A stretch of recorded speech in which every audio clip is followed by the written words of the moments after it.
मारिया खुशो खुरम तरीके से ब्याह के लेके आए, जी जी। फिर क्या हुआ? शादी बिल्कुल ठीक ठाक होगी, कुछ भी नहीं था, खुशबाश थे सब, घर वाले भी, मेके वाले भी, ससुराल वाले भी, सब कुछ ठीक चल रहा था। लेकिन शुरू में जैसे रवैये थोड़े तब्दील होते चले गए उनके। कुछ मेरी सास को मुझसे शिकायतें होने लगी कि जी ये काम ऐसे नहीं हो रहा, वैसे नहीं कर रही तुम। मैंने बहुत कॉम्प्रोमाइज किया, मैंने वैसे भी करने की कोशिश की कि जैसे घरों की बहुएं करती हैं, उन्हें कोई शिकायत का मौका ना मिले। लेकिन फिर भी उन्हें पता नहीं क्यों कोई ना कोई मेरी कोई भी काम उनमें ठीक नहीं उन्हें मेरा लगता था कि ये जी यहाँ से गड़बड़ कर रही है, यहाँ से ये ठीक नहीं कर रही है। मैं फिर भी उनसे माजरत कर लेती थी कि जी मुझसे शायद इधर से कहीं गलती हो गई है। लेकिन फिर भी यानी कि फिर भी खिंचाव आता रहा हमारे रिश्ते में। फिर यहाँ तक कि मैंने अपने शोहर से भी बात की जी कि मैं वैसा पूरा बनने की कोशिश कर रही हूँ कि आपकी अम्मी को मेरे से कोई शिकायत ना हो। लेकिन पता नहीं क्यों कि फिर भी हमारे फासले बढ़ते ही चले जा रहे हैं। यहाँ तक कि मेरी नंद भी, उनका भी रवैया मेरे साथ फिर इस तरह बिगड़ता चला गया। फिर बहुत कोशिश की कि अल्लाह करे कि सब कुछ ठीक हो जाए। यहाँ तक कि खुद अपने घर वालों को भी ना बताती थी कि इस तरह हो रहा है, मेरे ससुराल वालों में इस तरह की थोड़ा खिंचाव आ रहा है मेरी सास के साथ। सिर्फ रवैयों में खिंचाव था या मारपीट तक हालात गए थे? पहले तो सिर्फ रवैयों में था, बाद में मेरी सास का रवैया इस हद तक हो गया था। किस हद तक? जैसे तशद्दुद तक होता है, किया आप पे? हाथ उठ जाता था कई बार। अच्छा, और खामिद का?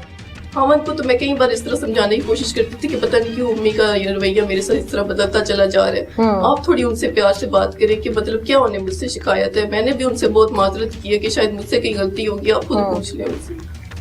तो वो कहते थे कि नहीं अम्मी की कोई गलती नहीं है, तुम थोड़ा सा उनकी बात का ध्यान दिया करो, शायद तुमसे कहीं गलती हो जाती है। इस तरह उन्हें भी समझाने, हम इकट्ठे बैठ के इस तरह बात भी करते थे। मैंने कहा अम्मी को सामने बिठा लें, उनसे मुझसे पूछ लें, अगर मुझसे कोई शिकायत है कहीं मैं नहीं समझ पा रही तो आप मुझे समझा दें कि मुझसे गलती हो रही है। लेकिन इस तरह उन्होंने मेरी किसी बात का यकीन नहीं किया। कहते हैं नहीं तुम शायद उनके साथ नहीं बना पा रही हो। एक शोहर अपने साथ हो तो फिर दूसरे करे ना तो फिर कोई नहीं तकलीफ होती। सास चाहे मार भी ले ना तभी बर्दाश्त कर लेते हैं कि कोई बात नहीं, माँ है उनकी, अगर ज्यादती कर भी ले तो क्या हुआ, एक दिन ठीक हो जाएंगी। जाहिर सी बात है एक बहू से प्यार मेरे और सास ज्यादती कर भी ले तो उसका दिल नरम हो सकता है कि मेरी मतलब बहू मेरे साथ अच्छी है तो मैं क्यों ना अच्छी हूँ उसके साथ। मैंने बहुत कोशिश की, यहाँ तक कि अपने घर वालों को, अपने मेके वालों को भी ना बताया, अपने अम्मी अब्बू को भी ना बताया कि इनका रवैया इस तरह मेरे साथ हो गया कि वो बर्दाश्त से बाहर हो रहा था। लेकिन मैंने फिर भी बर्दाश्त किया, उन्हें कोई बात नहीं बताई। दी एंड अपने हस्बैंड से भी आखिरी हद तक मैंने कोशिश की कि प्लीज मुझे समझने की कोशिश करें, क्योंकि अम्मी का रवैया जो है वो मेरे साथ इस हद तक बुरा हो गया कि मैं बहुत बर्दाश्त करती हूँ, अकेले में रह के रो लेती हूँ। लेकिन अब जो उन्हें पता नहीं क्यों बहुत ज्यादा तकलीफ होती है, आपसे कह लेती हूँ दिल की बात कि इस तरह नहीं उन्हें करना चाहिए मेरे साथ। फिर मेरी नंद जो है ना उनका रवैया भी इस तरह ही होता चला गया मेरी सास जैसे। फिर मैंने अपनी नंद से जो है वो मैंने बताया ना कि हमारी दोस्ती भी थी, मैंने फिर अपनी नंद को जो है वो थोड़ी समझाने की कोशिश की। मैंने कहा पता नहीं क्यों अम्मी इस तरह करती हैं, हालांकि मैंने तो बहुत कोशिश किया कि मतलब जैसे वो जा रही मैं वैसे करूं, उन्हें कोई मेरे से शिकवा ना हो। फिर भी वो नाराज रहती है कि जी तुम ऐसे कर देती, तुम ये काम नहीं कर रही, तुम वो नहीं कर रही। मेरी फिर नंद कहती थी शायद तुमसे गलती हो जाती है, अम्मी नहीं ऐसी हैं, वो नहीं ऐसे करती हैं। मैंने कहा कि चलो ठीक है, अगर तुम जैसे बताती हो ना मैं वैसे कर लेती हूँ, तुम बताओ अगर मैं कहीं से गलती कर रही हूँ तो तुम मुझे समझा दो, मैं शायद तुम्हारी समझ जाऊँ, क्योंकि हमारी तो दोस्ती भी है ना। लेकिन उसका रवैया भी ऐसे बिगड़ता चला गया, वो किसी बात का सीधे मुझे जवाब नहीं देती थी और आगे से इस तरह रवैया जिस तरह सख्त बर्ताव नहीं होता इस तरह करने लगी। यहाँ तक कि फिर सास का रवैया इस हद तक गिर गया कि वो बात पे इस तरह जैसे तशद्दुद नहीं बना लेती, अगले मारना शुरू कर देती हैं। ज़हनी तनाव मेरा बन गया कि पता नहीं क्यों मेरी सास मेरे साथ इस तक हद तक आ गई हैं। मेरा बच्चा भी नहीं उठाती थी इतना, मतलब दूसरी या मेरी दो जेठानियां भी हैं उनका भी उठाती थी, उनके साथ इस तरह। फिर मैंने अकेले कहा आपका बच्चा क्यों नहीं उठाती थी?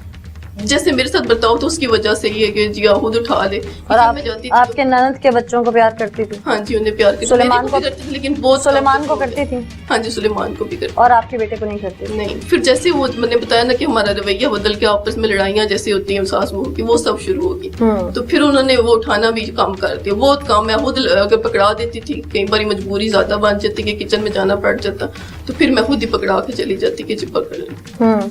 लेकिन वो भी बहुत मुश्किल से फिर मैं खुद किचन में उसे लेके जाना शुरू होगी, इस हाथ आगे कि वो भी अब ऑप्शन चला गया। फिर इस तरह की मुश्किल होगी कि मेरे से बहुत गुजारा करना भी बहुत मुश्किल हो रहा था। लेकिन फिर अब्बू को नहीं बता रहे थे कि उन पे क्या गुजरेगी, कि जी अभी तो शादी को इतना साल भी नहीं हुए तो इनकी आपस में अभी से ये वो मैंने कहा बर्दाश्त भी नहीं कर सकेंगे मेरी तकलीफ को। फिर अब्बू को मजबूर होके फिर बताना पड़ा, घर वालों को भी बताना पड़ा, दी एंड फिर ये इस तरह करना पड़ा। अम्मी अब्बू ने भी फिर बात की, मुझे समझाया कि बेटा कोई बात नहीं, तुम थोड़ा सा कंप्रोमाइज कर लो, मैं भी तुम्हारी गलती हो कहीं से तो वो तुम्हें ना समझ पा रहे हो। फिर इस हद तक कि मैंने फिर अब्बू की बात मानी, अम्मी की बात मानी, फिर घर वापस आई इधर। पहले नाराज होके चली गई तो फिर वापस आई, फिर हम कंप्रोमाइज। कितना अरसा नाराज होके रही? महीने से भी ज्यादा। ससुराल वाले मना के लेके आए वापस? हाँ जी, मेरे शोहर फिर गए थे। शोहर लेके आए? अच्छा। फिर मैं वापस आ गई। फिर मैंने कि कुछ दिन फिर ठीक गुजर गए, लेकिन उसके बाद फिर वही सास फिर वैसे रवैया। तो सास का रवैया गलत था, ननद का गलत था, वो मासूम बच्चा था, उसका इंतखाब क्यों किया? उसको मारने की नौबत क्यों आई? क्योंकि वो मेरी सास और मेरी नंद, उनका तो रवैया मेरे साथ चलो था, बच्चे का तो कोई कसूर वाकई नहीं था इस बात को। मैं तो मैं पूछ रही हूँ। लेकिन उन्होंने, मैं बता रही हूँ कि ज़हनी, जैसे वो कहते हैं कि ज़हनी तनाव मेरा बना दिया था, इतना टेंशन में मुझे डाल दिया था कि मेरे दिल और दिमाग में कुछ भी नहीं आ रहा था सिवाय उनके ख्यालात के, उनके रवैयों के।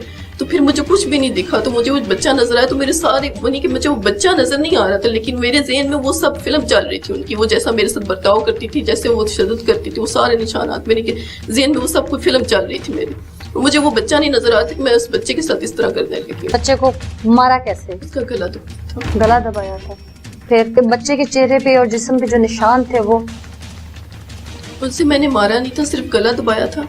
और जब उसे गला दबाया तो उसका मतलब दूध वगैरह आया था, तो उसके निशानात थे थोड़े से फेस पर जैसे लगते हैं। और फिर उस तरह ही फिर उठा के तो फिर रख दिया था। कहाँ रखा था? छत पे। छत पे ऐसे ओपन एरी? हाँ जी, छत के ऊपर वो संदूक था, उसमें रखा। उसके बाद वो बच्चा सहन में कैसे फेंका? फिर उठा के रख किया थे। सहन में कहाँ रखा जाके? जो हमारा गली का डोर है उसके अंदर की तरफ। हाँ। तो उस बच्चे की जगह अपना बच्चा भी तो हो सकता था ना, उसको नहीं मारा, उसी बच्चे का इंतखाब क्यों किया? जब मैं कर चुकी तब मुझे नजर आया कि वो उसका तो कोई कसूर ही नहीं था, वो तो एक मासूम जान थी, जैसे मेरा बच्चा है वैसे एक बच्चा था। लेकिन जब मैं कर रही थी तब मुझे दिखाई नहीं दे रहा था, तब मुझे वो सब कुछ दिखाई दे रहा था, वो जो सब उसकी माँ ने किया मेरे साथ, जो उसकी सास करती थी, मुझे वो सब दिखाई दे रहा। वो सब दिखाई दे रहा था, लेकिन जो तुम उनके साथ करती थी वो नहीं पता? 1 साल से उस घर में चोरियां हो रही थी। वो इसीलिए बता रही हूँ ना कि शुरू में मैंने कोशिश की कि शायद मैं इस तरह। अभी 2 साल तुम्हारी शादी को हुए थे, 1 साल 6 माह वो तुम्हारे साथ ठीक रहे, 6 माह के अंदर इख्तलाफात हुए, और 1 साल से उनके घर में चोरियां भी हो रही थी। कभी किसी के कपड़े गायब हैं, कभी किसी का कुछ गायब, और सब कुछ तुम्हारे पास से बरामद हुआ। काम तो तुम कर रही थी ना फिर। लेकिन जब उनके रवैयों ने, उनकी ऐसे बर्ताव ने मेरे साथ, हो सकता है तुम्हारा रवैया भी उनको समझ ना आता हो। मैंने कोशिश की थी ना कि काश वो मुझे समझ जाए, शायद मैं उन्हें समझ नहीं पा रही। मैंने मौका भी दिया कि वो मुझे समझ जाएंगे तो हो सकता है मैं। एक बहू जिसको वो हाथों से चाव से ब्याह के ला रहे हैं, वो घर में आके एडजस्ट होने के लिए जिंदगी के 3 साल या 5 साल भी ना दे, एक 6 माह के अंदर वो फैसला कर ले, ये सोच के चोरियां शुरू कर दे, इख्तलाफात की बुनियाद रख ले, फिर वो कैसे ये कह सकती है कि मेरा ससुराल मुझे नहीं समझ रहा? मतलब तुम्हारी कोई चोरी करे, तुम्हारे पास से पल पल चीजें उठाए, तुम्हारा नुकसान करे, तुम उसे समझने की कोशिश करोगी? नहीं करोगी।